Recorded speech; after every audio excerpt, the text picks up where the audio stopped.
আমার হাতের এই ভর্তাটা যাকেই খাইয়েছি তার কাছ থেকে আমি অনেক বেশি প্রশংসা পেয়েছি। বিশ্বাস করুন, এই ভর্তা দিয়ে এক প্লেট ভাত কখন যে শেষ হয়ে যাবে আপনি বুঝতেই পারবেন না। যেদিন আমি এই ভর্তাটা বানাই সেদিন তো আমার ভাত একটু বেশিই লাগে। তো আজকে মজাদার এই ভর্তার রেসিপিটাই আপনাদের সাথে শেয়ার করতে চলেছি। সেজন্য আমি এখানে বরবটি নিয়েছি। তো এবার এই বরবটিগুলো একটু ছোট ছোট করে কেটে নিচ্ছি। টাটকা বরবটি দিয়ে ভর্তাটা বানানোর চেষ্টা করবেন, তাহলে বেশি মজার হবে। এখন বরবটিগুলো ভালোভাবে ধুয়ে বাটিতে নিয়েছি। পরিমাণ যদি বলি তাহলে এখানে আমার 1 কাপ বরবটি কুচি হয়েছে। এবার ভর্তাটা বানানোর জন্য কড়াইয়ে সরিষার তেল দিয়ে দিচ্ছি 3 টেবিল চামচ। তেল কিছুটা গরম হলে 1 কাপ দিয়ে দিচ্ছি পেঁয়াজ কুচি। তারপর দিয়ে দিচ্ছি রসুন কুচি।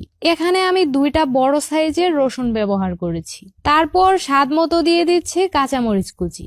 আমরা হয়তো অনেকেই জানি যে কোনো ভর্তার মধ্যে রসুন আর পেঁয়াজ একটু বেশি করে দিলেই খেতে অনেক বেশি মজা লাগে। এবার আমি সবকিছু নেড়ে পেঁয়াজ আর রসুন হালকা লালচে হওয়া পর্যন্ত ভেজে নিয়েছি। খেয়াল রাখবেন এগুলো যাতে ভাজার সময় পুড়ে না যায়। এখন আমি ভেজে নেওয়া এই পেঁয়াজ, রসুন আর কাঁচামরিচ প্লেটের মধ্যে উঠিয়ে নিচ্ছি। তারপর কেটে ধুয়ে রাখা বরবটিগুলো দিয়ে দিলাম। সেই সাথে লবণ দিয়ে দিলাম স্বাদ মতো, আর হলুদের গুঁড়া দিয়ে দিচ্ছি 1 চিমটি। সেই সঙ্গে জিরা গুঁড়া দিয়ে দিলাম 1/2 চা চামচ। তারপর সবকিছু আমি নেড়ে 2 থেকে 3 মিনিটের মতো ভেজে নিয়েছি। এই সময় চুলার আঁচ একটু কমিয়ে রাখবেন, না হলে কিন্তু নিচে লেগে পুড়ে যাবে।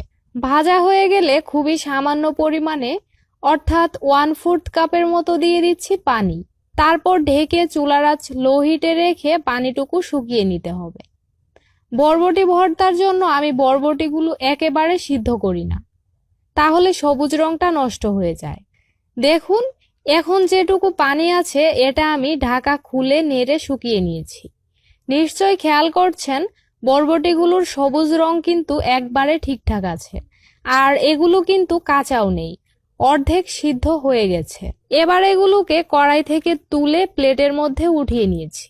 তারপর এই সব কিছু পুরোপুরি ঠান্ডা হওয়ার পর ব্লেন্ডারে মিহি করে বেটে নিয়েছি। আপনি চাইলে পাটাতেও বেটে নিতে পারেন। ব্যাস, তৈরি হয়ে গেল ভীষণ মজার বরবটি ভর্তা। এখন আমি আবারও এতে 1 চা চামচের মতো সরিষার তেল দিয়ে ভালোভাবে মিশিয়ে নিয়েছি।